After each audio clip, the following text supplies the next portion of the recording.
What's going on, Georgia Bass Tech fans? I hope everybody is at their homes and warm tonight because I'm here to tell you it is fixing to be frozen across the great Peach State. So we have our rescheduled Hooked Up Live from Team Nicolai from High Voltage. So before we get them brought into the actual live stream tonight, I'd like to take just a brief moment and remind everybody about the meal tickets that are on sale right now. Get over there if you can, at least before January. If you plan on wanting to come to our Hooked Up Live, our Nights of Lights banquet, for 100% of our proceeds are going to the Shriners. Meal tickets are on sale. You don't have to be a Georgia Bass Tech angler that's competing in the event to be able to come. Any of the John Boat anglers, or if you're just interested in fishing in general, John Boat, you're welcome to attend it. Go to our website, gabasstech.com, and you can go through for the meal tickets. 100% of our proceeds are going to the Shriners Hospital. So all of the money that is raised is going to them. We greatly appreciate each and every one that have already signed up for it. So brief moment, I'd like to thank each and every single one of our sponsors: Line Taming Serum, Just Catch Bass, PFD Fishing, Star Lures, G2 Gemini, Dugout Bait and Tackle, and Tiny Boat Nation Outdoors. And just that way y'all kind of know, for the Nights of Lights, it'll be January 21st. And I'd like to make our announcement that's going to be pretty neat. If you have not heard of them before, we have the band group Waleska that is actually going to be performing there at the Nights of Lights. So live music, entertainment, camaraderie ship with everybody. It's going to be a really, really fun night. So no further ado, that's all the news bulletins brought before you. We have straight from the store/shop,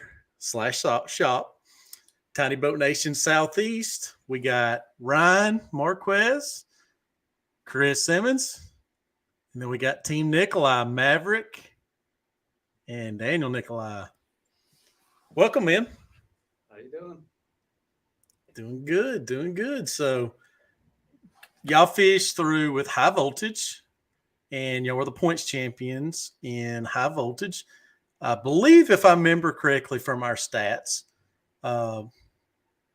Maverick, you are our second ever youth angler to qualify. So no offense, Daniel, there, but I know that makes you proud with your son fishing with him and everything. So congratulations to both of y'all men for being points champions. Thank you. So I just got a question, Maverick. How many times do you have to carry him through the day? I normally have to catch the quality one, but I think that's the lowest.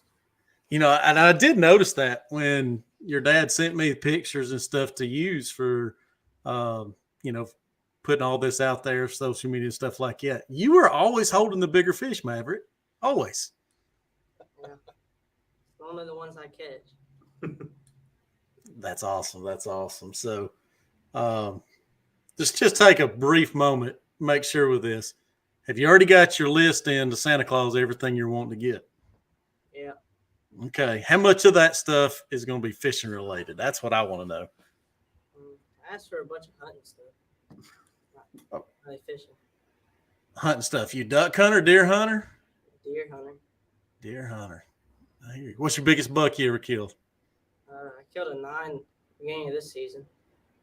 9 pointer. 5 pounds. Wow. That's awesome. He shot a pretty 10 last year. So they're both at the taxidermist now. Getting mounted.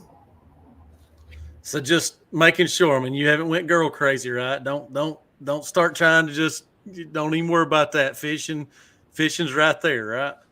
Mm-hmm. All right. Just making sure. Just making sure.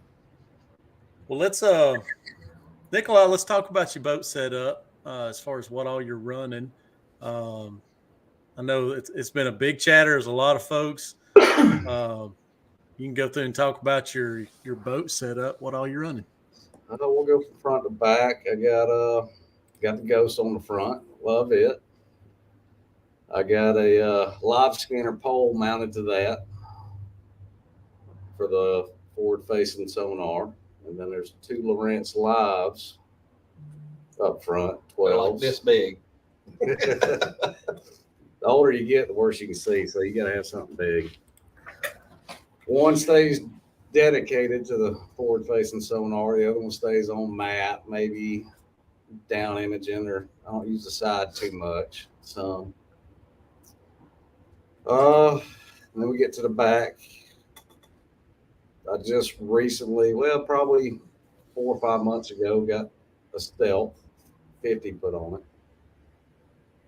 Had a few bugs, had to work out a few kinks, but I think everything's worked out. It's been running great.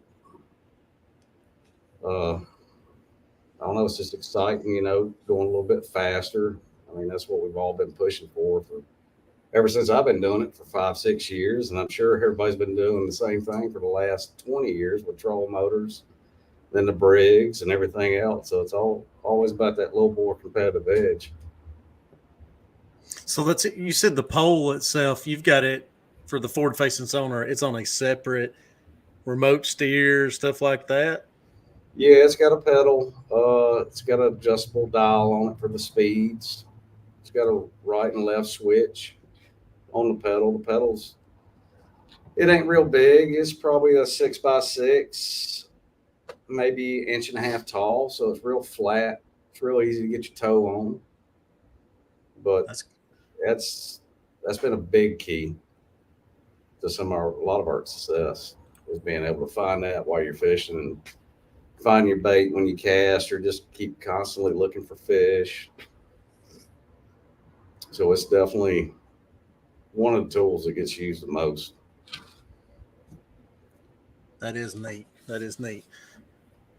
So Maverick, how many times do you take and you get up there on the front, forward facing sonar? You love it? I think I do, but it's not real easy to use. He makes it look easy. Well, it is definitely an art. Definitely an is with it.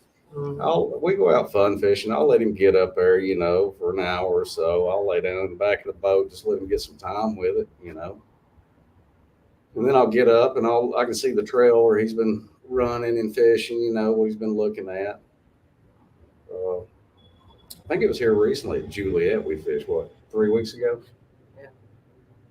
And we got on a pretty good pattern. And we was catching some pretty solid fish. And I thought we had a decent bag, and it was still early in the day. And I let him get up there for a little while, try it for about 30, 45 minutes. I don't think you ever caught one, though, did you? No. And I just happened to look and seen some on the screen. He just happened to let him slip underneath the boat. So I jumped up, flipped the boat around, and tossed over and caught one. That's awesome. He's trying, though. It takes a minute to learn it all. It's a lot, looking at both graphs, understanding the contour lines, seeing the fish on the other one, making a perfect cast, which bait to use. It's a lot. So I'm going to make mention of this while we're just talking small talk first. If anybody has any questions throughout the night, feel free to fire away. I'm sure Chris and Ryan has probably got a table fair of questions again for these two men tonight. But feel free to y'all fire away and ask any questions that you've got at all. Here we go, 24/7 boats. There's a man up north. Don't you bring no more of that cold back down here, buddy. So let's hear about y'all's season. I'll start with you, Maverick. What would you say has probably been the most memorable thing that you've, during the 2022 season this year? There was one tournament at Hard Labor where we went up to the bridge and started and caught a couple there. And then we went up to Left Arm where we never went before. We started getting on them. And I must have sat in the boat for 20, 30 minutes just cold. I didn't get to fish at all. So he makes you call the fish? Yeah. Oh, my gosh. Got to learn it. It's an important piece. So, okay, question. How do you cull the fish? Do you use the cull beam? Do you use scales? What do you like to do when you go through culling? We use a scale first. The beams are always there. Like that day, he had to use the beams a pretty good bit. We must have caught, I don't know, 30 plus fish. Wow. But we only had around 12 pounds, which was good enough for second, but it was still a fun day. Yeah. That's awesome. What about you? I keep wanting to say Nicolai all the time, but now we got two Nicolai, so I've never called you Daniel. I'm sorry. Yeah, scale's mostly what we use, but once it gets down to those ounces, we use the culling beam. Yeah. What about you, Daniel Nicolai? You got a memorable moment for the year? Oh, let's see. I got a couple of them with him. Black Shoals was one. And you've got some good history and stuff in the past. I mean, you've had some good events at Black Shoals. I have. There at the first half of the season, with that forward-facing sonar, he's anxious. He's looking over my shoulder, wanting to watch the screen, and I have to keep reminding him, just fish, just do you. Don't worry about what I'm doing. Yeah. Because I need him to catch the fish that I'm not. He might not catch 3 or 4 in a tournament, but they're solid. So I might catch 15 or 20, but anyway, at Black Shoals there, we were, I don't know, we probably had 10 pounds, and I thought we'd do this thing out the back. And he ended up catching one about 4. And then we moved with about 15 minutes to go. I boated one real quick, and then he boated one that was about 3. So that gave us about 15, which was good enough for 3rd place. So that was a good, memorable moment. I would say Juliet. He had big fish in that tournament. It wasn't but about 3 pounds on a tough day, but we needed it. That was a turning point for our season right there at Juliet, with that big fish and getting a win. Yeah. So that was a big moment. What's been y'all's favorite places to fish this year? We don't care what your daddy thinks. What's your favorite? Right. I like Labor of Varner. You like hard labor? I don't like that lake. We done got skunked there 2 days in a row. I like them all. I'm not picky, so. So we do have a question that's come through about, with being that you run the HDS Lives active targets. Mike has asked, he's heard that mounting the active target to the bottom of the trolling motor is for better readings than mounted to the shaft. Do you have any knowledge there at all with that, Nicolai? When I first got it, I had the XI5, so I didn't have much of a choice. I did put it on the head of the trolling motor.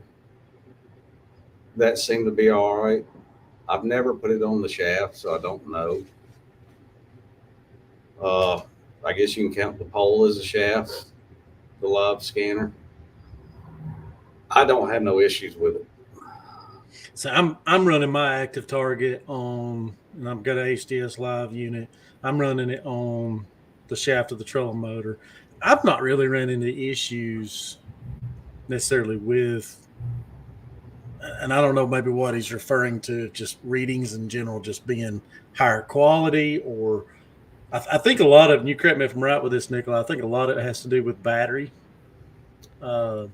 It could be a number of things, I would think I would be picking up my trolling motor shaft or the head of it, using the pole and spinning the transducer around, but I never pick it up. I never get no interference. So it could be the battery, the output of that.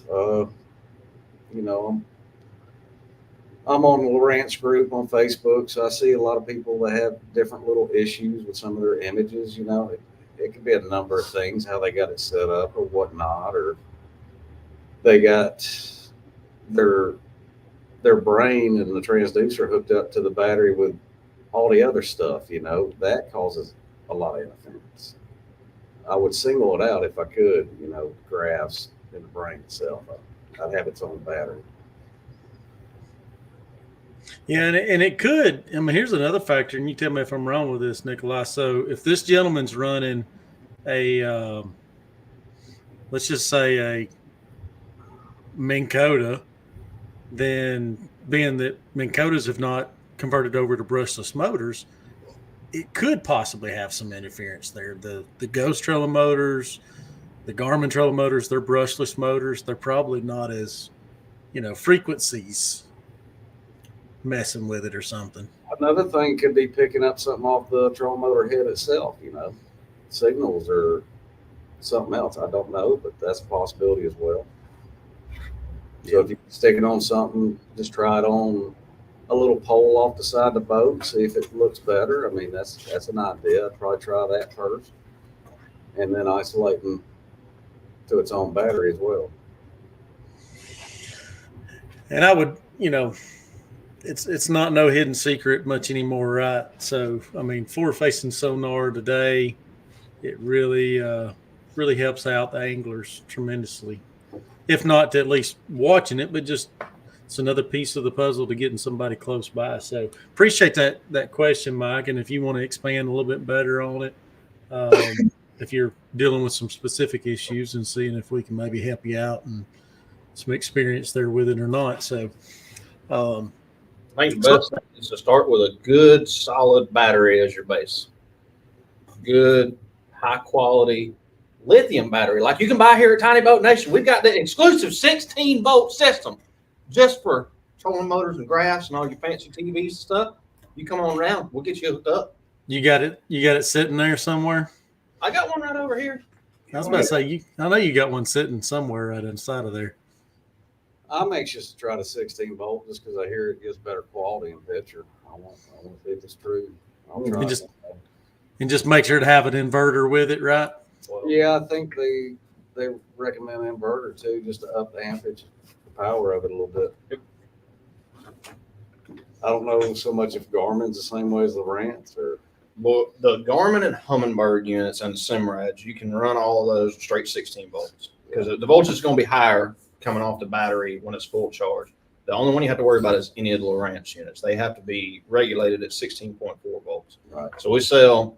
Powerhouse actually makes a voltage regulator that goes in between the battery and your graphs that will regulate it at 16.4 volts, so you never have to worry about an over voltage condition. We also got another cool thing, and I forgot we haven't even talked about it on these lives. They have a backup system that you can put in place to where if your 16-volt battery ever went dead or you had an issue out on the water, you could actually up current from your 12-volt system, flip a switch, and it'll take your 12-volt and upcharge it to 16 so that you can run your 16-volt graph as a backup in case anything ever happened to your 16-volt battery. Or like you show up at a tournament, you charged all your other batteries except for your 16-volt battery, and you ain't got enough to make it through the day. Run in the back, flip a switch, and then you'll break a 12-volt battery, go up to 16 volts. It will drain your 12-volt battery faster, but it could save you a day out on the water. So that's a pretty cool redundancy that is neat. Got in there. Yeah, that is really neat. But starting out with good solid, I would recommend lithium for graphs. These I don't even know if I'd even bother running them on sealed lead acid anymore. You save so much weight and they last so much longer. It's just not even worth buying lead acid batteries anymore.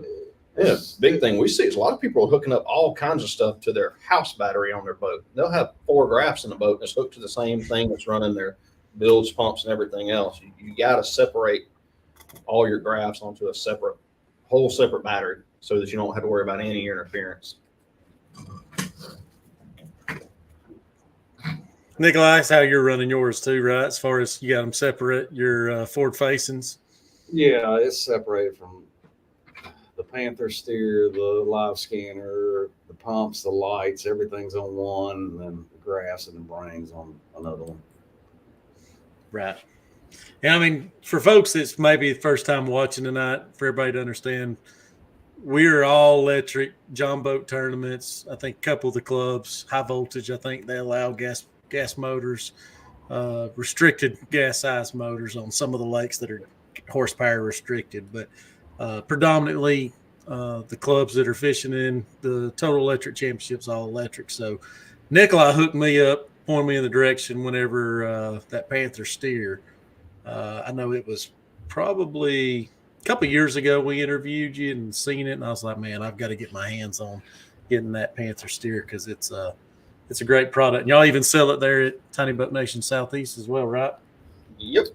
It's a really great tool, especially, running these motors, the propulsion, the Elcos, or whatever other small ones are out there. But weight distribution is huge, so you can move around in a boat without having your hand on the motor, and you can find a sweet spot where you gain the most speed and this and that. And then later on, you can shift some weight around, maybe some batteries or tackle, and it's a great tool for helping finding speed and where your boat sits the best in the water.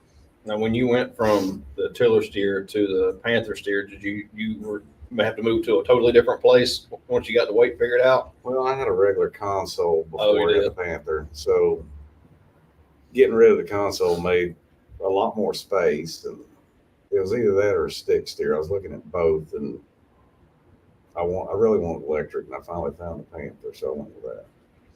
Stick steer just gets in the way. It'll break rods probably, or That was my thought when I was looking at it. I want this big shaft sticking up, and having to deal with it. And I was a little optimistic about the Panther because nobody had it, and I never had it, so I tried it, guinea pigged it, and it's worked out.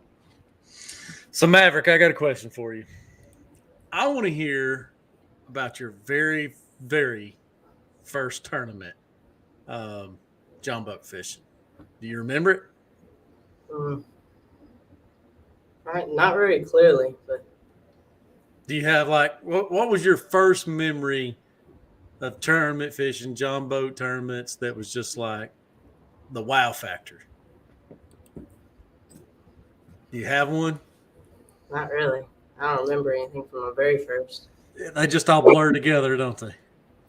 Yeah, a little bit. I think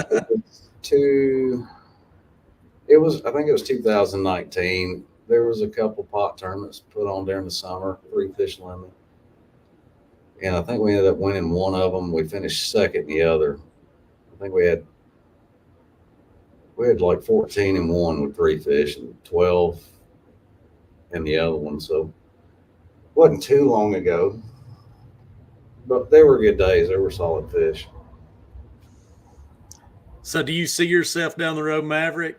Because it won't be long. You'll be behind the wheel, driving on your own and everything else. Do you see yourself rubbing some elbows with your dad there and getting your own partner? And you think you can surpass Dad? I don't know about surpass, but it could be a competition. You'll give him a run for the money? Yeah. Man. Now, we can take Nicolai out and let him go outside for a little bit and take a break if you really want to tell us the truth. I mean, I agree with the respected elders. I do. So back to Mike. Mike said he had it it's mounted to a Ghost. He doesn't have any issues, but he was just told that, curiosity there that it does get better images. So, I mean, it wouldn't be hurtful to just give it a shot and try it and see what it does. I don't necessarily see an issue with mine mounted on my shaft. I think your voltage is your biggest key. Because I know mine, once it starts getting down, Nicolai, tell me if yours does the same. Once mine starts getting down to about 11.8, 11.9, I can start seeing the transducers, the ping of the forward-facing sonar. You can see it a little bit differently, acting differently. Do you notice that? I don't know if I noticed that. I could see that with a lead acid battery versus a lithium. Once the lithium's done, it's done. It shuts off. Mm-hmm. It's over. I haven't noticed it with it. But lead acid, I can see that. Yep. So, Chris, you can fire away, man. Anytime anybody's got any questions in the crowd, if you can, just give us a like. So that way, folks, it shares around and gets around to different platforms. So, Chris, if you got some questions you want to fire away at this man, and just y'all start Q&A, and I'll be here and chiming in. So, Maverick, what's been the hardest thing for you to learn getting in tournament fishing? You young. Staying in my own space. Not trying to get up on it. Trying to get up on back home. You've been doing this, what, 3 years now? My first full season. First full season? Okay. He turned 14 in August. So. Okay. So we got a question that's come in on it. You talking about age and school and stuff like that. Maverick, do you plan on fishing any high school leagues or anything like that? I'd like to, but Loganville don't have a fishing team. Trying to get one started though. Yeah, the kids at school been pushing and trying to get something going. I think there's a little talk about it. Let's see. We'll just have to keep pushing. Yeah. That's cool. Where's y'all's notepad? Uh-huh. You got your notepad? Oh, I got them all in the head. I'll try to get it real I quick. don't have any right now. So I want to hear about both y'all's kind of history and introduction into fishing. We'll start with you. Yours is going to be a lot shorter. So I'm assuming your daddy took you fishing for the first time. And how long you been fishing with him, and what kind of fishing have you done? Mainly just bass fishing, but I've been crappie fishing, catfish fishing with my papa. Okay. You start real young, or you just start recently? Real long. He's been going with my dad probably since 3. My dad, anytime he goes to the lake, he rather take him than anybody else, and he's done that for the past, like I said, 10, 12 years. So he's gotten to go a good bit in the big boat and on the big lakes. What about you? How'd you get started?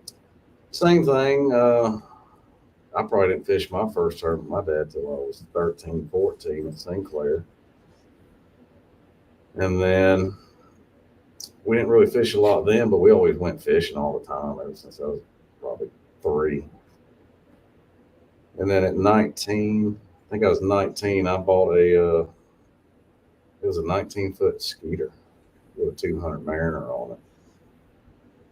And then that kind of sparked something back. Me and my dad, get back in tournament fishing and going. And we fished a couple after fun fishing and did good in them. And then we got more serious. And we fished, I think it was 2003 or 4.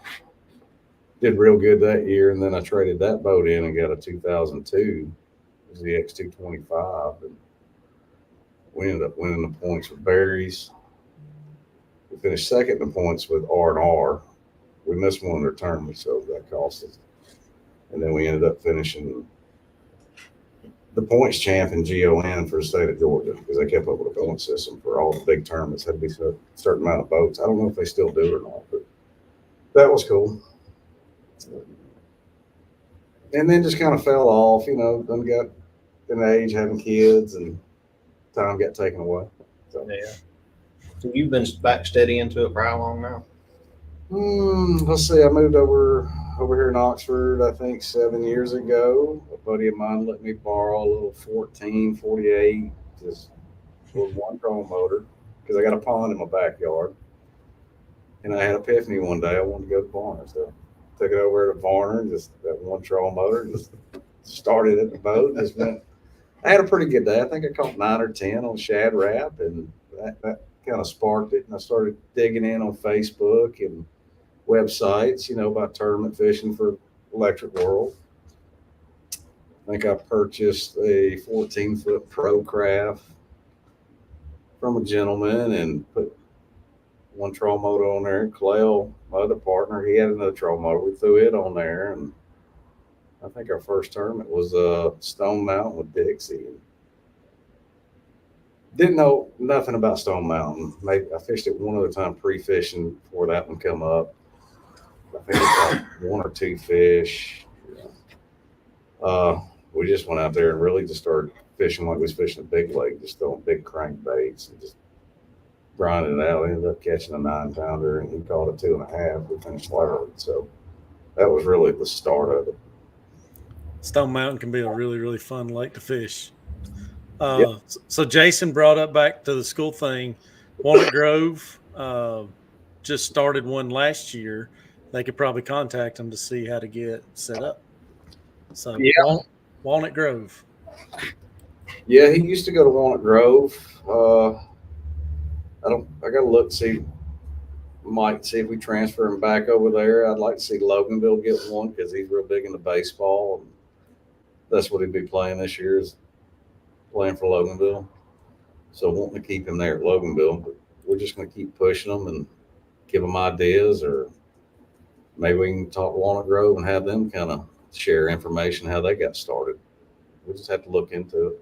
Would there be I don't know, I'm just spitballing here, but would there be a need or a want for a youth tournament series that's not done through the schools, but you go out to the schools that don't have fishing teams and say, hey, this is what we're doing? I'd have to dig. I'm still green to a little bit of it, so I'd have to find out a lot of things. There's been talk for the past 4 years about the possibility of trying to get something established in John boat stuff for school leagues and stuff. I think the participation would be, being it's so scattered around in different regions. So I know big boats has a little bit more access to local areas, but it's definitely something I believe in the forefront. Really do. Y'all fish big. I know you fish big lake tournament stuff before. Have you done big lake tournaments too? Couple. So how much different has it been going from the smaller electric reservoirs to big water and then back and forth? You said a lot of difference in your fishing style. Yeah, because right out the gate, a lot of power fishing on the big lakes. You have some offshore. Back then, you didn't have the grass you did. So if you had some offshore stuff, it's something you stumbled on or you put there. But most of it was just power fishing, a lot of spinner bait, a lot of buzz bait during the spring, fall, crankbaits, and trying to transition that over to the smaller lakes. It works, but not as effective as I thought it would.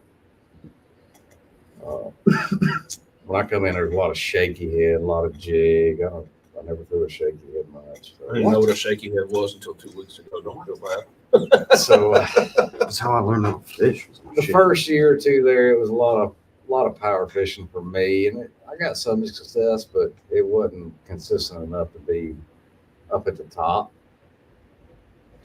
So I just gradually, past years, just kept adapting, learning something new, or trying different baits, slowing it down a little bit. It was like an interview last Tuesday. These lakes get pressure. They're not big, and everybody knows where the good spots are. And now that we got these forward-facing transducers, we can see the bottom and see the lake better. So we're trying to find new spots that ain't getting hammered, And even the spots that do get hammered, you can still, with this forward-facing sonar, see how the fish react and try something different. You can catch the ones that everybody's leaving behind. So I have no problem going behind somebody after they done fished it. Still fishing it. That's right. Yeah.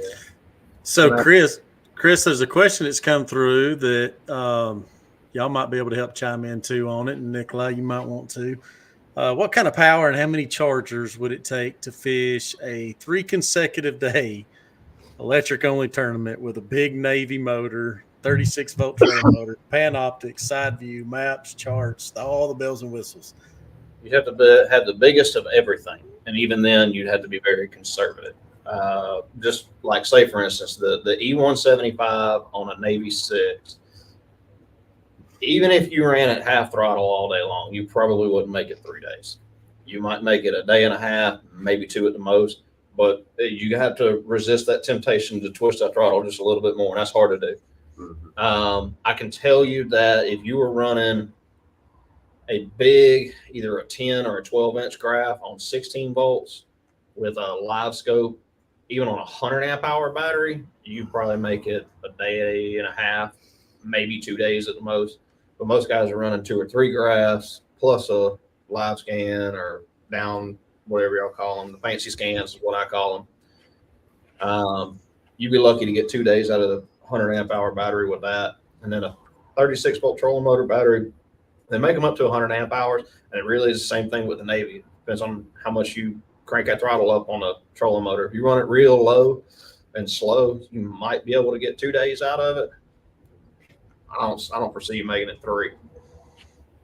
The chargers do take a while as well. So we took the pontoon boat. We took the pontoon boat out yesterday, and it's got 2 of the E80s. E80s in it, and we We got ran it down to slap dead. 2%. Like I was kind of nervous even getting that thing back onto the trailer, but we ran it down and we came in. We charged the batteries once we got back. We hooked it up and we looked at it this morning, and it had just gotten completely full. So it took at least 8 hours after fishing to. You said that was with the 2 E175s? Yeah, there's 2 of them in there.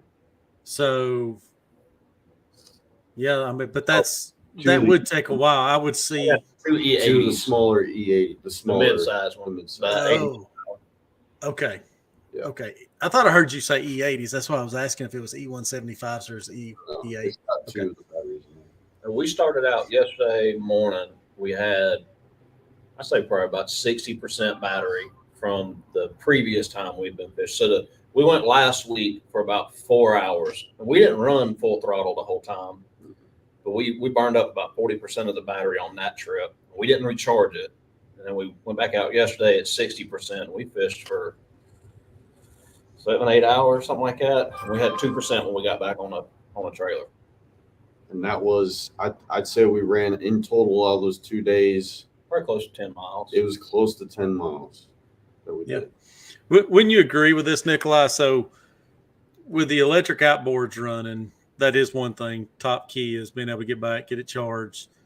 You know, you could consecutively probably go out and fish. You're just going to have to, like you said, Chris, reserve it, get it back on charge, and be able to go back out for the next day. But for the front trolling motor, if it's on a lithium battery, being that you're not utilizing it as a primary propulsion, I'm speaking for my 36 volt Ghost. Nicolai, you're running yours as 24 volt, correct? Oh, yeah, I run at 24. I got a 60 amp, 24 volt lithium. I got a 5 amp charger. For instance, I went to Varner for a tournament last Saturday. When I got home, I plugged it in, just being a little 5 amp. In 2 hours, it was charged back up. That's just how efficient that motor is. There was a little wind, did some zipping around, but still charging 2 hours with a 5 amps. It's pretty good. That's really good. And I think I've told you, Nicolai, like with my setup with running the Lowrance Ghost, I'm running as 36 volts. I think mine's, if I remember correctly, 75 amp hour lithium battery. And the longest, and I've took it out probably 6 times since swap over to lithium, the longest it's took me to charge has been about 30 minutes. And that's some days I've been on the trolling motor about 3/4 of the day. I think seriously I could go run that trolling motor, fish in a tournament for 2 days without charging and still have some for the third day. I would agree with that. That's the reason why I wanted to bring it up that way. Like for the front trailer motor, I could almost see if you're charging the back motor, I still wouldn't want to do it because I would want to still just make sure it's charged. But you could go extended time with those front trailer motors if you're not using it as primary propulsion.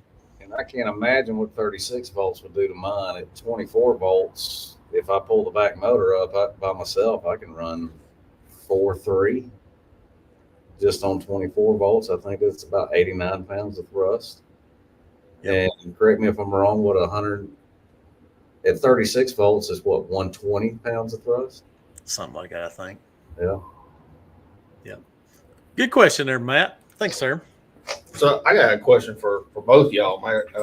Maybe both y'all can kind of key in on this. What we do get this question quite often is at what point in a tournament fishing boat do you need to go from 24 to 36 or 36 down to 24? Is there really a fine line there? Or? It's the size of the boat. If you're going to have a 20-foot skeeter, you want 36. What we're doing, I think 24 is plenty. As long as you got the propulsion or something in the back as your main motor. Now, if say your club might be all trolling motor, I would 36. I think it depends on the angler too, Nicolai. Wouldn't you agree? Because from my extent, like I ran a 24 volt when I had the electric outboard running on it the first year, and it drove me insane because I went from a 36 volt down to a 24 volt. I love bed fishing. I love it, live for it. 12 months out of the year, I'm looking forward to, or 11 months out of the year, I'm looking forward to that 1 month to get out there and bed fish. And I'd love to be able to just cover as much ground as fast as possible. That 36 volt, just that little extra. It depends on the angler. That's why I'm saying my thought would be. I mean, I went from a 55 XI5 motor guide, 12 volt, to this. I think I would do almost 2 miles an hour with it wide open. And then jumping to this, doubling that. I mean, it's a lot more power for me, and it's been plenty for me. I've watched some videos where they were doing the Garmin trolling motor and doing a little rants on the same boat, and they were trying to see which one had better spot lock, and speed wise. And I think them boats were doing like maybe 3 miles an hour at 36 volt on a full size bass boat. So if that kind of gives you a little more idea. But I would say 24 is plenty for our boats. Yeah. So I don't remember if we touched base on this, Nicolai, but your boat set up, it's all aluminum framing, decking, no wood in it, correct? No, is there some wood? no foam. We pulled all that out a couple of years back, and yes, it's all aluminum.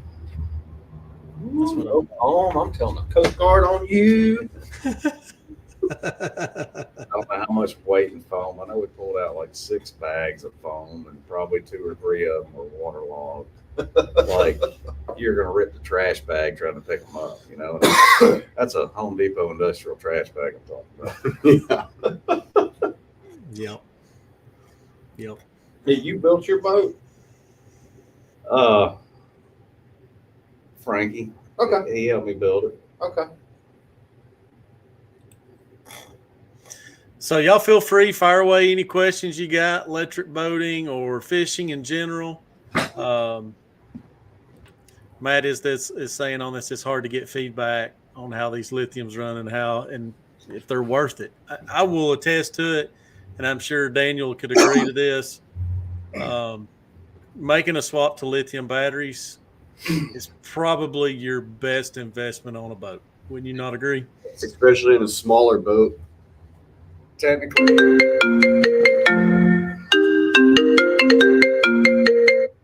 It's a party. Can you still see us? Yeah, I see you and hear you. Well, okay. You able to hear me loud and clear? Look at that screen down there, guys. Oh, you can't pull it back up on there? We'll look at it in a second. We're going to commercial here in a little bit, right, Merrick? Yeah, I can. If you want me to, we can take a brief moment right now. It's fine. So let's hang tight. Y'all just give us just a minute here. We're going to take and go to a brief commercial to discuss about with our Nights of Lights banquet. Be right back. There's no telling what electric John boat fishing could turn into. Taking this TEC to a much higher level. This is the best anglers in the state. The TEC's the cream of the crop. Meet a lot of folks with similar interests in different parts of the state. It's a community experience. We enjoyed every second of it. It's a super big deal for us, something we won't forget for Yeah, a very long time. Something we absolutely will never forget. Yeah, I'm still over the moon. It's amazing. Let's get up there. Come on. Unbelievable. Community to John boat fishing that it's become, especially here in Georgia, it's an amazing thing to see. We enjoyed every second of it. Hi, guys. We're back. Thank y'all for bearing with us just for a moment. But the banquet's coming up January 21st. We'd love to see each and every one of y'all to come out. We're going to have vendors. Tiny Boat Nation Southeast is going to be there. The pontoon correct me if I'm right. How do y'all? It's the Pontini. See, I do that every single time. It'll be there. Trips right now. Yep. It'll be there, and it's raffle tickets. You can sign up for it. How do y'all go about getting people to sign up for it? Tell everybody about it. All you gotta do is go to tbnation.net. There's gonna be a link at the top of the website. You just click that link. There's no purchase necessary. All we need is contact information to let you know you won if you win. It is a slick setup. So the YouTube's out there as well if you want to search for it. I think it's through what? Tiny Boat Nation Outdoors. Mm-hmm. We got it there, and we got it on the main Tiny Boat Nation channel. Yep. And we'll have on our channels too. Senate John Boats. I think you got one on fire yet? Not yet. We'll end up having tons of videos out about this boat and us using it, trying to knock the stink off of it before we give it to you guys. And then it's not going so good. But I will say it's been extremely fun to fish out of. Yeah. There's been a lot of space. We've been comfortable. You can lounge back in the seat and run the outboard. It's been pretty nice. That's all I've heard. The last 2 times we fished out of it, he'll be in the back running the motor, and I hear, man, I want this boat. Man, I can't wait. I gotta get me one of these. I want one of these boats. Oh man. So I to the lithium question that you just had. And let me not being a salesman by any means, but there's 2 reasons that lithium is worth it more than anything else. One is going to be weight savings. You cannot, I don't care what kind of battery you run other than lithium, you cannot beat the weight savings. Most of the time, it's close to half, if not more. And we've interviewed quite a few people that have shaved 500 pounds out of their boat just by switching over to lithium. The number 2 thing is the cost over time. Yes, lithium is a bigger expense when you get into it, but the more lithium is used, the better and better they're getting. The powerhouse that we carry has a 15-year warranty on it, and I highly doubt you would ever have to use that in that 15 years. But the amount of charge cycles and the amount of time you can use a lithium versus sealed lead acid, it's a game changer. I got a buddy who's got even the really nice Optima blue top batteries, and you're still lucky to get 4 or 5 years out of them. And that's an expensive AGM battery. They're much as lithium. They're like $260 a pop or something. They're expensive. And even if you go with like my tried and true has always been the cheap Walmart Everstart deep cycle batteries. Yeah, they're $100, but they only last me 2 years. Well, if I buy 3 of those every 2 years over the course of 5 years, I could have just bought me lithiums and it would still probably last way longer. But you're going to get more usage out of them because you don't have to worry about going down below that 12-volt mark like you do with a lead acid battery. They charge up a little bit better. It's an expense in the beginning, but it's worth it. It's way cheaper in the long run. Yeah. And your warranty. A lot of these companies have really good warranties on them too. If I knew what I know about lithium batteries now, back when they first came out, I would have invested in lithium instead of the last 2 sets of batteries I bought for my boat being lead acid. I would have bought lithium every single time, and I'll never go back now. So Mr. Matt was asking again, kind of you touched base on about them lasting forever, but he was curious, do either one of y'all from TBN or Nicolai, do y'all know anybody that's been running 10-year-old lithium batteries yet? I don't.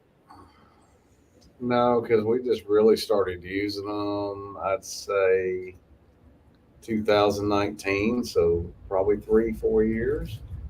Yep. So we haven't made it quite that far yet. I mean, the market's blowed up in the last 3-4 years. It wasn't a whole lot out there. There was some out there, but it wasn't a lot. 18, 19, and the price really scared you at the beginning. But like you said, well, we've learned now. I mean, it's worth every penny. And there's so many different brands. Yeah, it definitely is. We're into the fishing world. Before fishing, it was real big in golf carts. 10, 15 years ago, they were starting to experiment with lithiums in golf carts. And that's where they got the longevity from. And they figured out how long these things last. And now that it's blowing up in the fishing world, now we're starting to see people with, your 3, 4, 5 year batteries. And they've had absolute 0 issues out of them. And everybody likes them. I mean, I promise you, me, the other anglers, the other motors, we push these things and draw them every time we go out. So we're testing them out, you know, and looking them up. So Maverick, Daniel, let's hear about Blue Ridge. Y'all, have y'all went and seen Blue Ridge yet? Laid eyes on it together? We went probably a month and a half ago. Me, my father, Maverick. Probably wouldn't have caught the fish we did if didn't bring my father and him key in on a color, because that's the only color they wanted. And then Maverick and him were throwing it and catching more than me, and I tried to pair it up something similar, and then finally I started catching them. But I don't know, we might have caught 20 fish, nothing over 2.5. What do you think, Maverick? You liking the lake or first time seeing it? It's my first time. I think it's gonna be a good lake. A lot of room and stuff. But y'all ain't no greenhorns when it comes around to spotted bass fishing, correct? Not really. Let's hear about y'all's PB. What's y'all's personal best spotted bass? Mine's probably 2.5 for a spot. I don't know. You caught some good ones this year with Pops. Really, nothing over 2. Went over 2. Yeah. I think beginning of this year, I caught I think it was a 556. 556. What about smallmouth? Y'all caught smallmouth yet? No, we didn't out there. I've caught a smallmouth with Pops back when I was a little boy. I couldn't tell you the size of it. Yeah. I know we caught some back then. I'd like to catch some now. Yep. I ain't never caught one. So are you I mean, you've never competed in an event quite like this, a state championship? Correct me if I'm right, Maverick, you haven't, right? No, sir. All right. Well, look, just make sure, no matter what, don't let the nerves get you. Don't get all nervous. And I promise you this much, and Dan, you can probably attest to this. I mean, first state championship I ever competed in was J-bait. Oh, gosh, 12, 13 years ago. I didn't sleep a wink the night before. It could have been that we had 4 men in a hotel and all the guys in there was snorers except for me, but just know there'll be sleepless nights, but just don't let it get the best of you. You go out there, have fun. You've got a good captain there at the helm that's got a lot of knowledge, and I'm sure you learn a lot from your dad. I want to ask Maverick one more question. So, what's one bait, Maverick, that you want to learn better to fish? That just, what's your favorite? Like, not necessarily your favorite, but like maybe you see somebody that's been catching something on a bait, and you're like, man, I've got to learn that technique. Is there one that stands out? Probably a jig. I don't throw a jig much. Gotcha. And I was a late bloomer on a jig. I never threw it much back in the day with Pops. I really didn't get it till about 3-4 years ago. And that's one of my favorites. So I got to ask this, Daniel, and I keep putting Maverick on the spot. I know, Daniel, your favorite bait of all times because you've been in this hot seat many, many times. And for those that don't know, Maverick, is yours the same as your dad? Do you like a ball and chain? Yeah. Likes a ball and chain. So, well, it catches them. What was your best this year that you caught? Not tournament, just fishing. I think it was 6, almost a 7. And what was it on? Carolina rig. Ball and chain.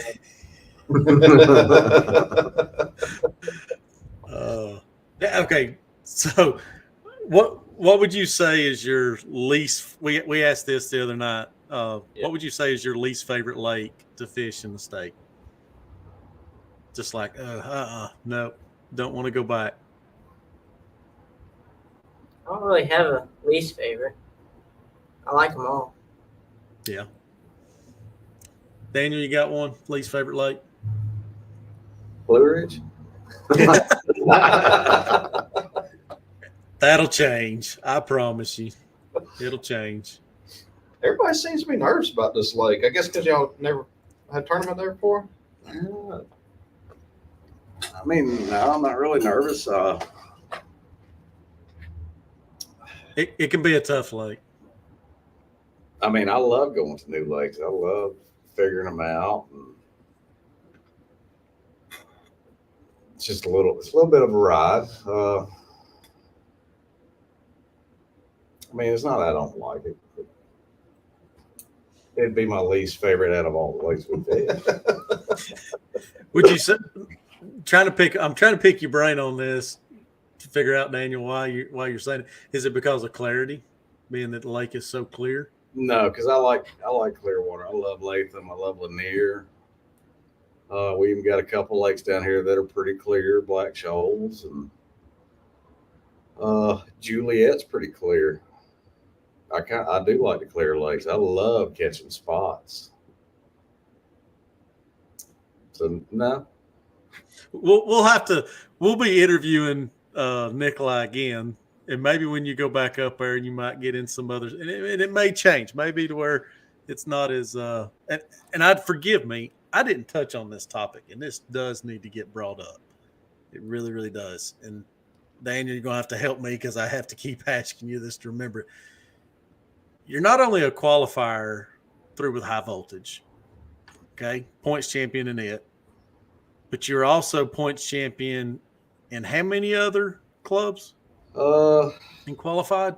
2 others, 5 Alive, and I think it's official now for Coldwater.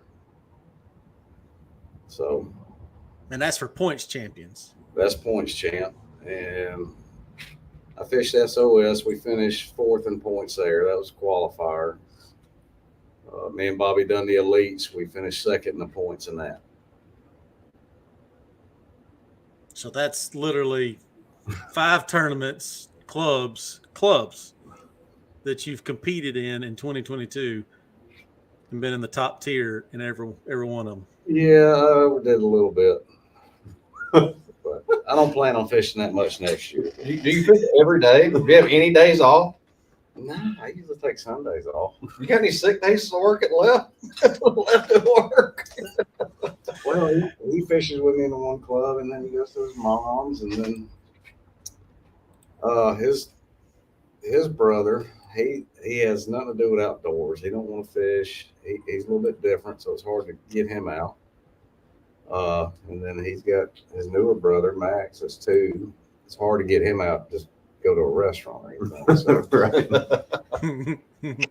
kind of living on taking him out a little bit. Mama won't go with me no more because she don't like to get up early. Yep. Wow. So Tom Howard's got a question for both of y'all, and I want to ask that to Maverick as well. But Daniel, if you want to start it first, how do you prepare to fish a new lake? I guess it starts at your house.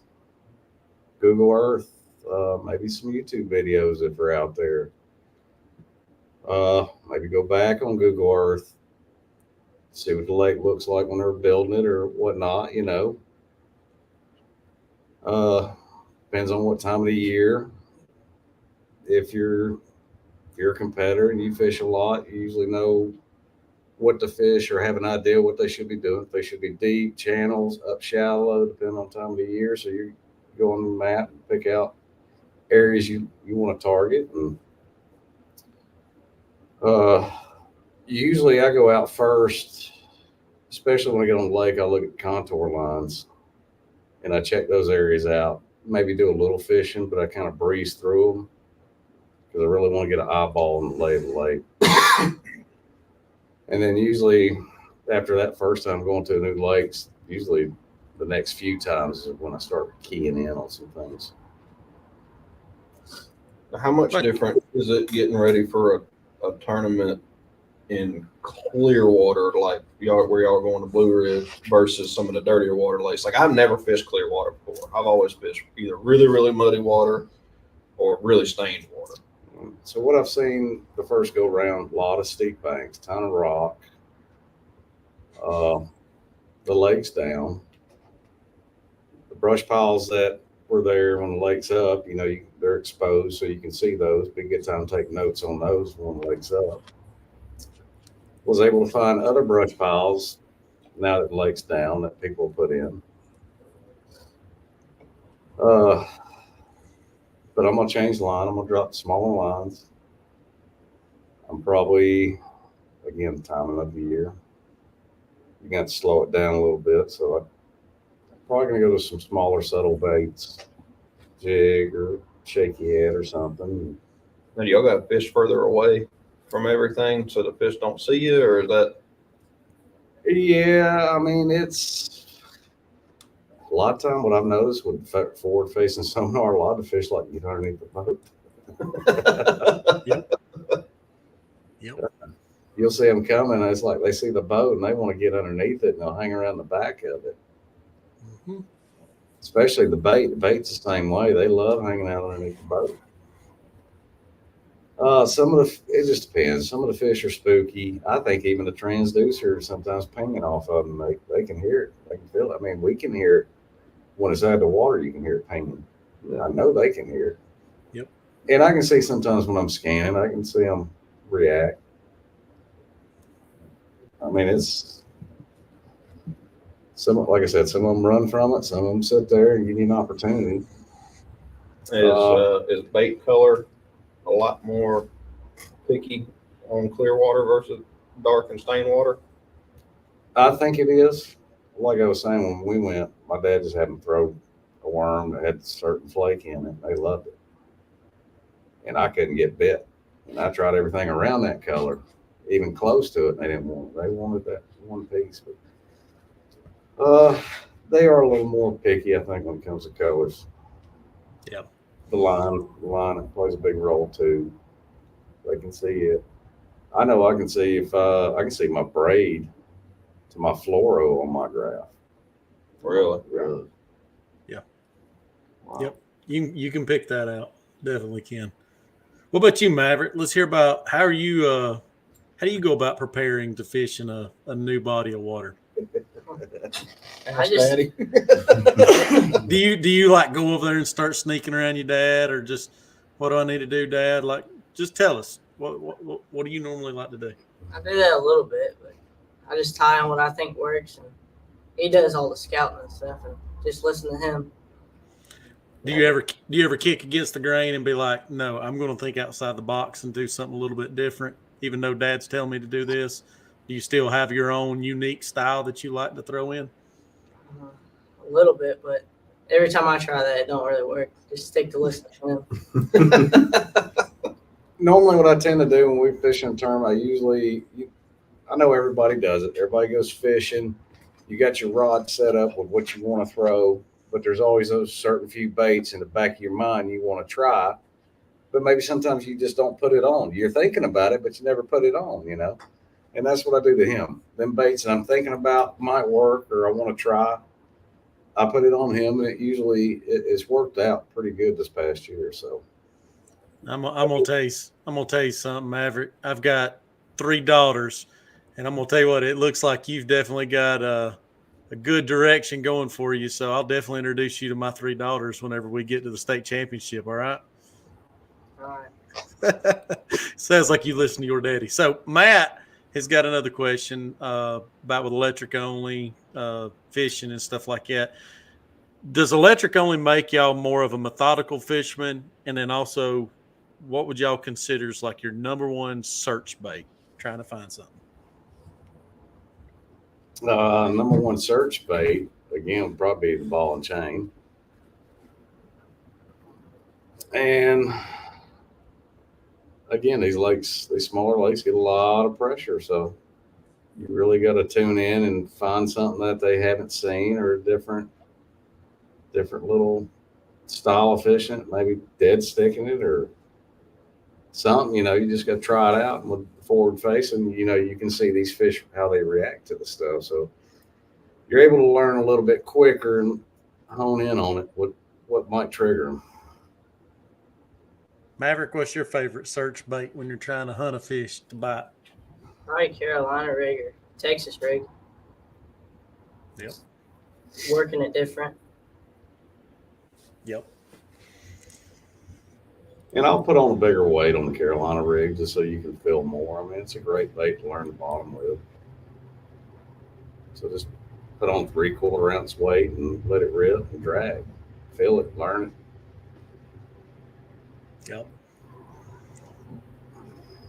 Chris, I had quite a few questions. I've kind of sat and not let you ask a lot. I'm sorry if you've got some.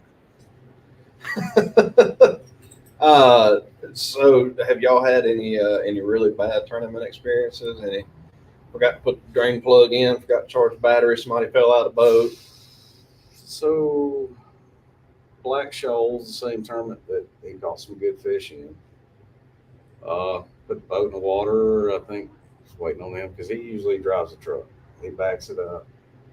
Nice. He's my go-getter at a 13-year-old. He's getting the Nice. truck and backing it in. But I think I dropped the trolling motor and it wouldn't work. That night before, I never hooked the charger up. I guess for some reason I assumed that it was charged. It wasn't charged. No. So it's time to blast off. We blast off. I had no trolling motor. So the first spot we go to, and it was windy too. The wind was picking up. So I was trying to use the back motor to keep us in the area while he was fishing, while I was trying. I usually keep some wire off my trolling motor rolled up that's longer just in case. But I had to run it from the front where the battery was to the back to the other two 12 volts and get all that connected up. So I lost about 30 minutes messing around with that. But the whole time, you're thinking, man, it's over before we even start. So, Yeah. So sharing the trolling motor and the pumps, the graphs, everything on them batteries, everything held up. I bet you were nervous all day, weren't you? I kept watching the meter, but I always make sure that I have them charged now, instead of assuming. I did it again recently at Juliet a couple weeks ago. I thought the graph batteries were charged enough, and they weren't. We lost an hour and a half. I didn't have no eyes, so we went from catching good fish consistently to catching nothing fan casting. Yeah, that question. Your go-to length for leaders on Carolina rig? I usually typically keep mine 2.5 to 3. If I'm getting into maybe a ton of rock or maybe a little more brush, I'll probably shorten that up to about 1.5 to 2 foot.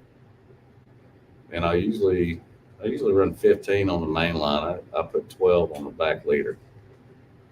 You run a bead and a bullet weight? Yeah, tungsten bullet weight, bead, swivel.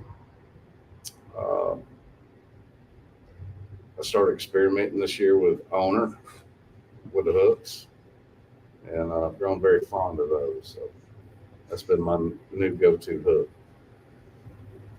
Has there been any fish this year that's been heartbreakers that you've lost?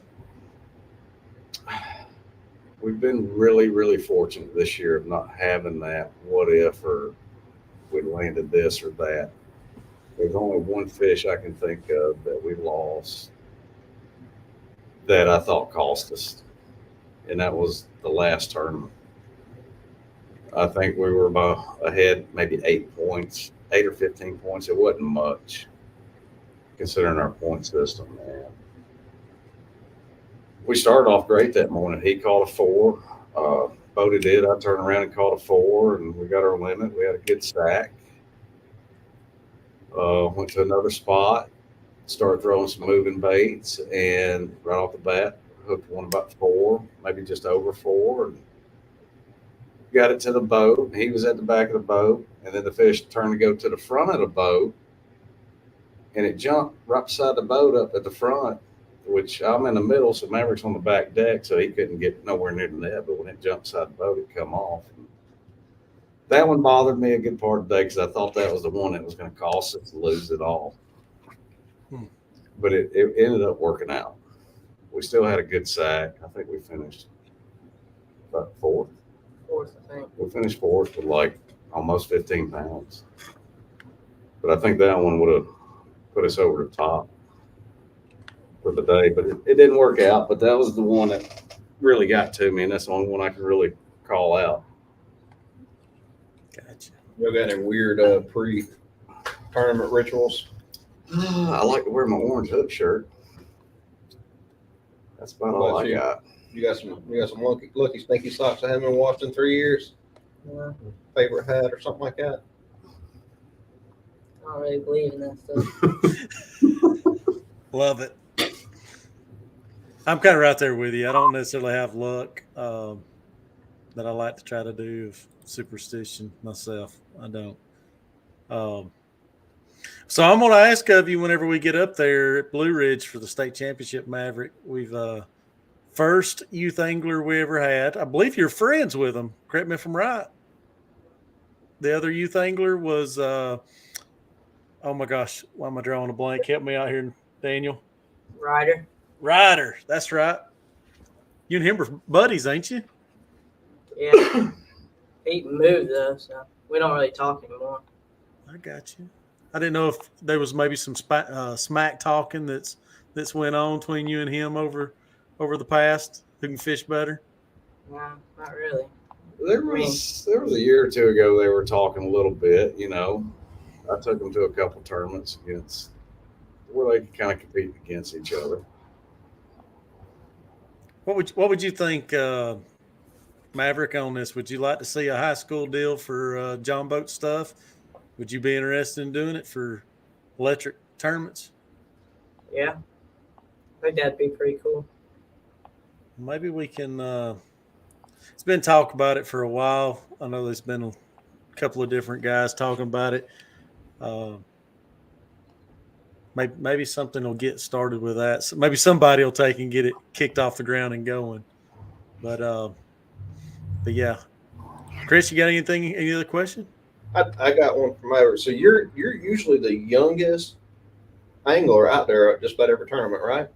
You get the older guys give you a lot of lip, give you a lot of jokes and stuff. Yeah, they try to get some baits out of me, but Oh yeah, dirty fellas. Nice. What's the worst, dirtiest one you've had yet? Somebody come steal some info from you, yeah, what colors? thinking you was going to be naive enough to tell them. Yeah. You can fix that. You go down here to Monroe. There's a senior citizens care center. It's like a nursing home. Go get about 50 brochures and just keep them in your pocket. And every time one of them old timers at the tournament starts talking to you, just hand them that. Like, you should check this place out, and just walk away. Just tell him like my fishing partner always does. He makes up some big white live, just Carolina rig jerkbait. Just throw them out there left field. I might be one. I'm not catching them. Carolina rig, pink bubblegum crankbait. Yeah. That's what I literally have tied on. All right, so I'm gonna ask another crazy question. Just being it's Blue Ridge, there's been talk about it. If y'all haven't ever heard of it, just throwing it out there. Probably shouldn't. If y'all heard of one of the unique techniques that deal with a bobber for catching spotted bass? You ever heard of that? Know what I'm talking about? Technique? Float and fly or fly and fly? Yep. So I tried it some out there. I think I had 2 or 3 bites. I even had one try to eat the float. Put a hook on your float. And didn't hook up with none of them. But I know it'll work. I got to play with it a little more. So I'm looking forward to going back up there and playing with it. I think it needs to be a little bit colder. But Carter's Lake's usually where that bait right there really shines the most. But it's just a very unique style. You got a rod for it and everything? yeah, it was a little trial and error trying to figure things out, how it worked. But I think I got it figured out. I think I got color kind of tuned in a little bit. So I'm anxious to go back and try it again. I want another shot at it. Yeah. I got hooked into it when it first came out, you know, the popular rave of it and stuff, but that rod is still sitting in the corner since I don't know how many years ago. Every tournament I'd always bring it to, it always failed every single time. So kind of got away from it. It's a different kind of fishing. It's a little slow. I mean, but I like trying new things. So I'm excited just to learn it and kind of say I can fish and catch fish with it. It's a fun technique, especially for kids. Get them out there on the water with a floating fly bite is just, it brings back childhood memories. You're sitting there watching a float, and that just slowly disappears. And yeah, like, I know. After I got a few bites, he was trying to take the rod from me. He wanted to throw it in. That's awesome. That's awesome. So, well, when y'all go up there, how do y'all, or do y'all like kind of do research before about what the fish are eating up there? Y'all have specific bait fish y'all are looking for when you go to those new lakes and stuff like that? Like I said, I try to pick up any information I can through YouTube, or if it's out there, whatever. So I have somewhat of an idea that can match up to my style. I'm not really going to so much try to do exactly what they're doing, but it gives me an idea of what my techniques will probably work. And that's what I'll do. I'll go out there and try to make my techniques work. I might have to just tweak the colors a little bit or something, or throw something similar to the bait or the same action, but I don't try to veer too much off of what I do. The baits I throw, I try to make them work everywhere I go. Okay. So you have any advice you would give somebody new coming into tournament fishing and electric only? Things that you've learned over the years that you wish you would have known when you started? I mean, not to give away no secrets or nothing, but really the best thing you could do is just keep it simple. Drop the trolling motor at the ramp and start fishing down the bank. If it's springtime, or fall, throw a buzz bait or some kind of top water bait and just go down the bank, learn the lake a little bit. If it's a little cooler, or throw you a crankbait or throw you a jig, go down the bank, or a shad rap's great for any lake. I mean, really, that's it. Just keep the bait simple and just start at the ramp and go. See the lake. You're going to catch fish more than likely. Unless you're in the boat with Chris and I. All right, so Jason's asking about float and fly. What's the technique with it? So it's literally a floating bobber. It's got like a 3-way swivel on it, and then it has a leader line that can be anywhere of 9 feet long to 16 feet long. It all depicts too on your rod length. It's not necessarily a bucktail jig. It's more like a crappie jig. Because you're targeting just really small bait. Bucktail jigs are going to be too heavy for it, but if you just do some search on that, it's a unique style. It's mostly targeting spotted bass, mostly. So what I learned going out there, I use a slip float, so it slides up and down the line. Put a little bitty bead like you would a Carolina rig, but a small one. And I'll make wherever I'm seeing the fish, what depth. When I tie my leader from my braid to my fluoro, I'll make my leader that long, so when I throw it, that bead hits up against my knot. And I'm able to cast it and reel it all the way up. I don't have to have a 15-foot leader and have a 12-foot rod. So that seemed to work out pretty good. Yep. It's a fun technique. It's a tough technique too. I mean, you really gotta know the lake, know the fish, and how they're going to react to it. So, like I was saying, Carter's has been most well known for over the years to being consistent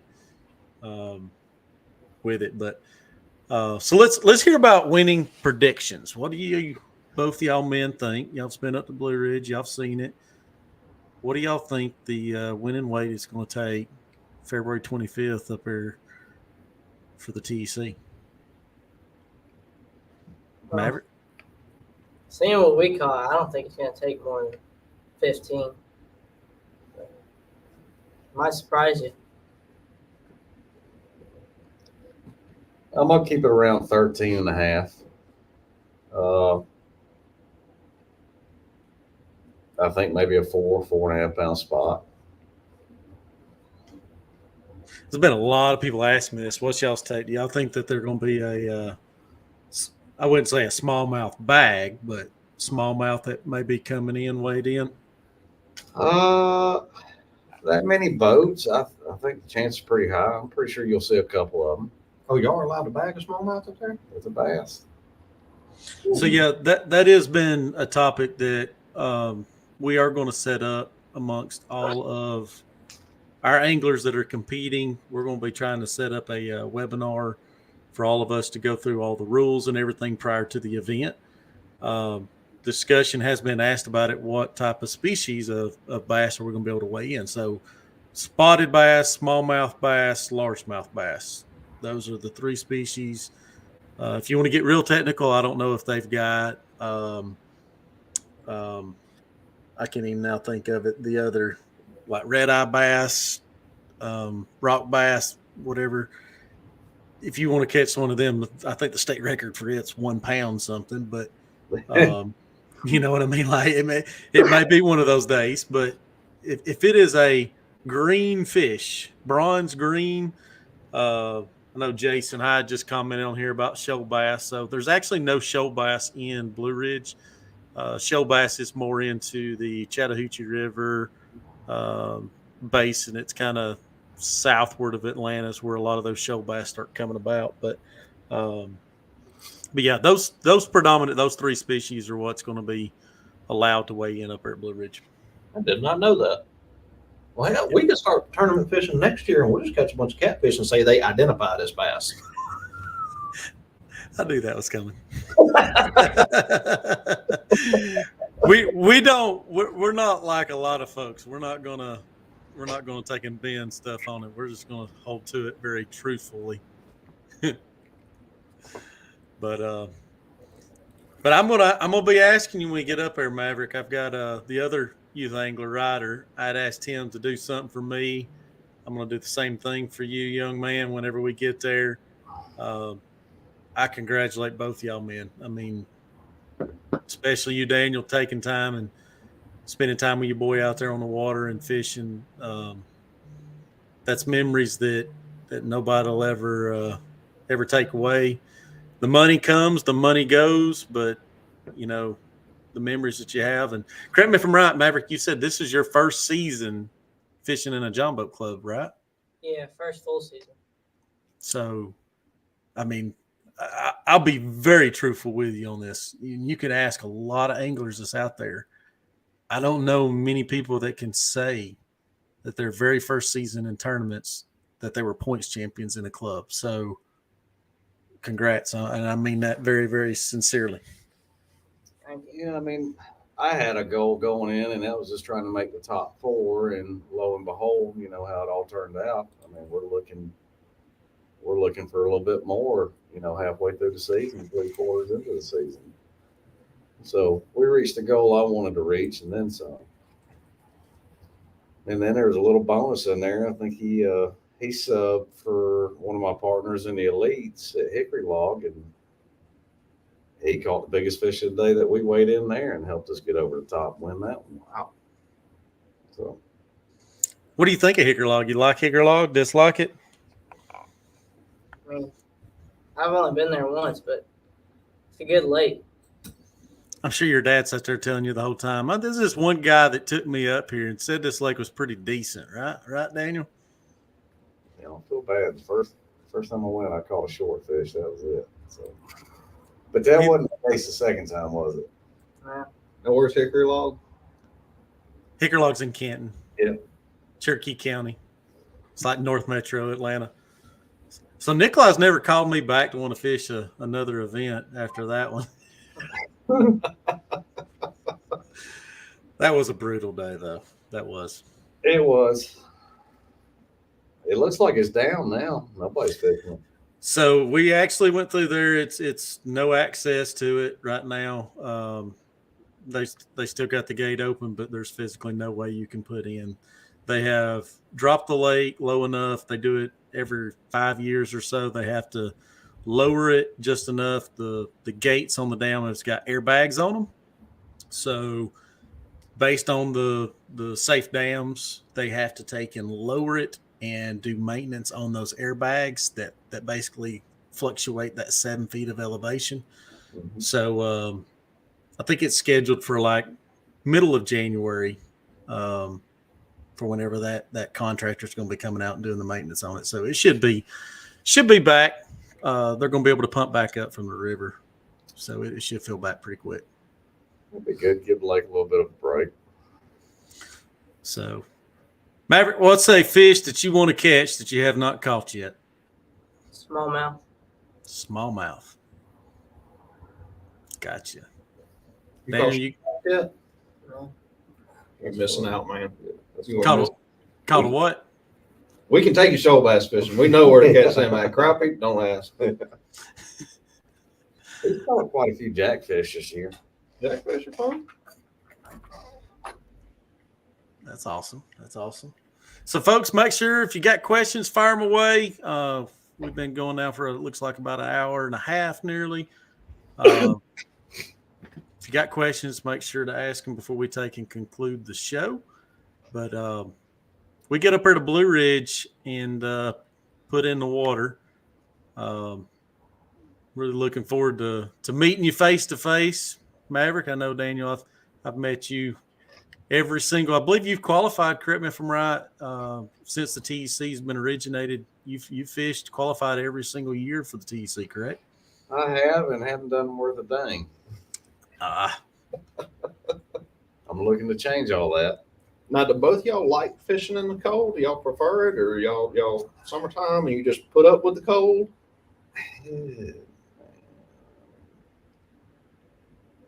My biggest fish I've ever caught have been in February. So you normally catch some of your better fish from November to February, my opinion. Yeah, I like the cold better than You don't catch as many, but you can catch a good one. Okay, well, y'all are crazy, but anyway. Yeah, don't let the cold scare you to it, because them spotted bass, I mean, Nicolai, you know it. I mean, them spotted bass, they don't get affected from it. And then smallmouth for that factor too. It don't matter how cold the water gets. I mean, them smallmouth can be literally inches of water. This is the largemouth that kind of shut down when it gets real cold. Mountain lakes not as bad though either. I mean, sometimes those largemouths on those mountain lakes, it's a different species than the southern region bass that just.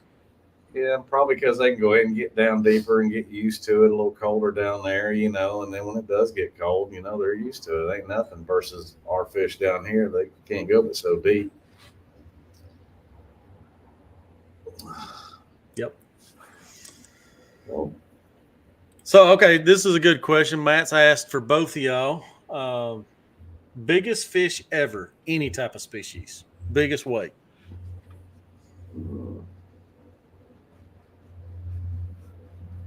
Sure. 30-pound catfish, flathead. Flathead. I've never caught a flathead.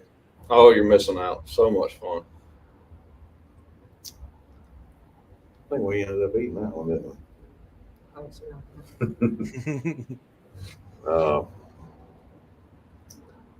I think when I was a little bit younger than him, I was throwing a jig with my dad at Oconee.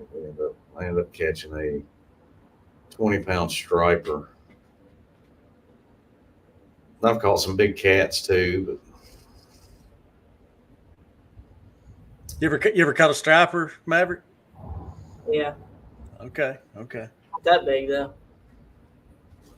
So the mountain lakes, not necessarily Blue Ridge, but like Carter's and Notley and places like that. Notley, if I remember right, the lake record for Notley striper, I want to say was in the 60s, I think. Low 60s, I think, was the lake record. I remember seeing it one time and I was like, good gravy.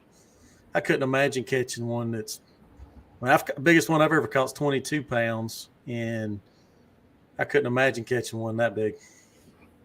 What about sturgeon fish? You ever want to catch a sturgeon? Mm-hmm. You know what a sturgeon is? Have you seen a sturgeon, Maverick? I have. Not in like real life, but like videos. Saw it on YouTube. Them things. Now, do y'all do any other regular fishing other than bass? Y'all go catfishing, crappie fishing, anything else throughout the year? No, not necessarily. I don't. If I go crappie fishing, it's because I've been out bass fishing, maybe a tournament or something, and just seen boatloads of crappie and say, I'm going back next day and I'm going to catch them. I've done that a couple times. Catfish. I mean, no, but I know where they live at Varner. We'll go where Yeah, I love catfishing. Oh, my. Well, I don't know when y'all are going back out next, Chris and Ryan, but if anybody is going to the lake anytime soon, probably not tomorrow, right, because of the weather, but maybe next week one day or something, anybody's going out, hook these men up and put them on some crappie. Hook them up. If you want to watch the epic not fishing trips that we've had, it'll be up on my channel probably by the end of the weekend. I filmed all of it for some dumb reason. I don't know why. Well, I'm not bashing you. I'm trying to give you some hookups. Maybe some folks out there is watching might be able to see you out there and say, "Oh, I remember y'all. Hey, come here. Let me show you something." Because believe it or not, when we were out, we were one of the few people on the water. Yeah. I think anybody wanted to be out there. It was so cold and windy. Maybe next week it warms up. I can take them out there. Oh, yes. Yeah, be nice. I done took Ryan and Nate one time, 2 years ago? Dude, we wore them out. But literally, it was Nicolai saying, they're over there. Cast that way. We would just cast that way. Yeah. Catch fish. But Chris and I are trying to go out there without any of the fancy live scope and all that. And We're trying to learn. a challenge. Yeah. Learning the old school way. It's not going good. you can still get on them. You just gotta dial it in. You'll be able to get it dialed in. So. Well, that's what you told me last week. It took you about three, 4 trips. It took me a little bit to dial in. Well, maybe lucky number 3. We'll see. I think our dial's broke. So Frankie's saying he'll take you. He's got some white claws for you, Chris. I'm not. Must be a thing with that. So Jason's saying Oconee by the bridges, the boat docks are doing really good right now for crappie. That's good. So, well, man, I appreciate it, Daniel. Yeah. Maverick, Chris, and Ryan. I thank y'all all for taking time. Again, congrats on points champion. Big congrats to both of y'all. Yeah. Thank you. And I wish y'all the very best when you get up there to Blue Ridge. Safe travels. Maverick, I hope that Santa Claus brings you a lot of good fishing stuff, some arsenal that, you can take and hopefully up at Blue Ridge, your dad is going to have to get in the bottom of the boat and do all the culling for you. Okay. Good thing about Santa Claus, whatever he brings them fishing wise, I can use it too. So it's like a win-win. Maverick, don't let him use your baits. Don't. Don't. Take some ownership to that. Just say nope. It's kind of like boxers. You can't let somebody borrow your boxers. Do what? I asked him if he wrote his name on all of his Zoom plastic worm bags. Oh my! So here we are, half reigning state champion. Congrats from John Whited to Daniel Maverick. Merry Christmas. Thank you.